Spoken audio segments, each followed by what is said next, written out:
अस्सलामुअलैकुम everyone, I hope you all are fine and fresh by the grace of almighty Allah. तो आज की इस वीडियो में हम एलसीएम फाइंड आउट करेंगे 20, 35 एंड 45 का बाय प्राइम फैक्टराइजेशन मेथड। इस मेथड में हमारे पास जितनी भी वैल्यूज़ होती हैं, सबसे पहले हम उनके अलग अलग प्राइम फैक्टर्स फाइंड आउट करते हैं और फिर उन प्राइम फैक्टर्स की हेल्प से हम इसका एलसीएम ईजिली फाइंड आउट कर सकते हैं।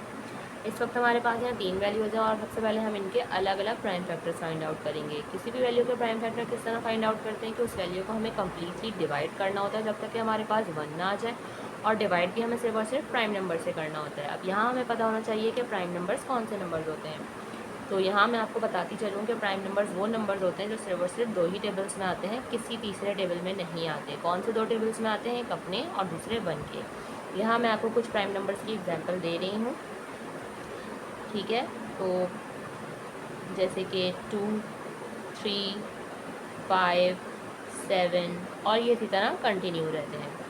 इनमें से भी जो स्मॉलेस्ट प्राइम नंबर होता है हमें हमेशा वहाँ से स्टार्ट लेना होता है। स्मॉलेस्ट प्राइम नंबर 2 है और 2 का डिविजिबिलिटी रूल है कि अगर किसी वैल्यू के लास्ट में इवन नंबर या फिर 0 है तो वो वैल्यू 2 से कम्प्लीटली डिवाइड हो सकती है। यहाँ हमें एक ही ऐसी वैल्यू नज़र आ रही है जो 2 से डिवाइड हो सकती है, तो हम इसे पहले 2 से डिवाइड करना स्टार्ट करेंगे।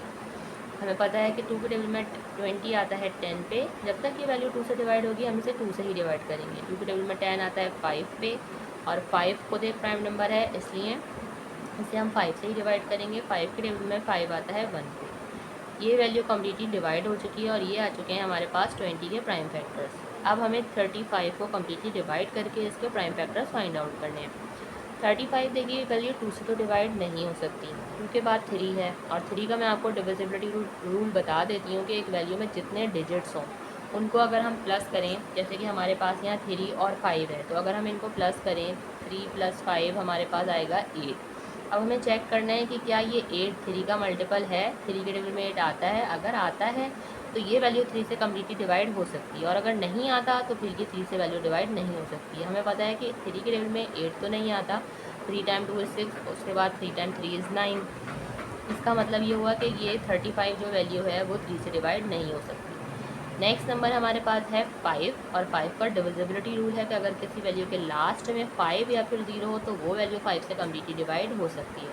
यानी कि 35 के लास्ट में 5 है तो ये वैल्यू जो है वो 5 से डिवाइड ईजिली हो जाएगी। तो हम इसे 5 से डिवाइड करना स्टार्ट करेंगे। 5 के टेबल में 35 आता है 7 पे। 7 हमें पता है कि 7 तो खुद एक प्राइम नंबर है, इसलिए 7 को हमें यहाँ 7 से ही डिवाइड करना है। 7 के टेबल में 7 आता है 1 पे। यहाँ हम इस वैल्यू को कम्प्लीटली डिवाइड कर चुके हैं और ये आ चुके हैं हमें हमारे पास 35 के प्राइम फैक्टर्स। अब इसी तरह हमें 45 के भी प्राइम फैक्टर्स फाइंड आउट करने हैं। 45 के लास्ट में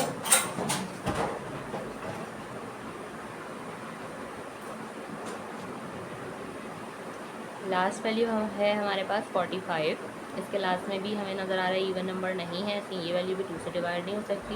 2 के बाद जो 3 है, मैंने आपको बताया भी 3 का डिविजिबिलिटी रूल, अगर हम इन दोनों को प्लस करें 4 + 5 वो बनेगा 9, और 9 बिल्कुल 3 का मल्टीपल है, यानी कि ये वैल्यू 3 से कम्प्लीटली डिवाइड हो जाएगी। तो हम इसे 3 से डिवाइड करना स्टार्ट करेंगे। 3 के टेबल में लेकिन 4 नहीं आता, तो छोटा नंबर 3 आता है 1 पे। जो 1 हमारे पास रिमाइंडर है वो चला गया 5 के पास, बन गया 15।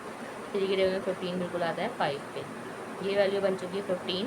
इसको अगर हम फिर से प्लस करें 1 + 5 6 बनेगा। 6 3 का मल्टीपल है, यानी कि ये वैल्यू अभी भी 3 से डिवाइड होगी। 3 के टेबल में 15 आता है 5 पे, और 5 के टेबल में 5 आता है 1 पे। यहाँ हम 45 को भी कम्प्लीटली डिवाइड कर चुके हैं।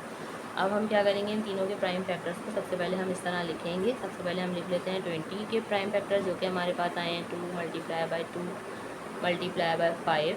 फिर लिख लेते हैं हम 35 के प्राइम फैक्टर्स जो कि हमारे पास आए हैं 5 × 7, और लास्ट में हम लिख लेते हैं 45 के प्राइम फैक्टर्स जो कि हमारे पास आए हैं 3 × 3 × 5। अब लास्ट में हमें क्या करना है, अब लास्ट में हमें इनकी पेयरिंग करनी है। सबसे पहले हमें देखना है ऐसे कौन से प्राइम फैक्टर्स हैं जो कि तीनों में मौजूद हैं, जिनकी तीनों में पेयरिंग हो सकती है। जैसे कि 5 तीनों में मौजूद है, इसका पेयर बन गया, पेयर बन के बाहर आ गया, इसे हमने एक बार लिख लिया। उसके अलावा अब हम देखेंगे कि क्या मज़ीद पेयरिंग हो सकती है। अगर 3 में नहीं तो क्या 2 में भी पेयरिंग हो सकती है? नहीं, अब हमें कोई पेयरिंग होती नज़र नहीं आ रही, ना ही इन तीनों में और ना ही किसी 2 में। फिर हम क्या करेंगे, तमाम रिमेनिंग फैक्टर्स को जिनकी कोई पेयरिंग नहीं हो रही उनको हमने यहाँ कॉपी कर लेना है। जिसमें यहाँ पे 2 2 हैं, फिर हमारे पास यहाँ 2 3 हैं, और लास्ट में हमारे पास है 7। अब क्या करना है, हमें इन सबको करना है मल्टीप्लाई, फिर हमें पता चल जाएगा LCM यानी कि लीस्ट कॉमन मल्टीपल। तो चलें जल्दी से उनको मल्टीप्लाई करते हैं। 5 time 2 is 10, 10 time 2 is 20, 20 time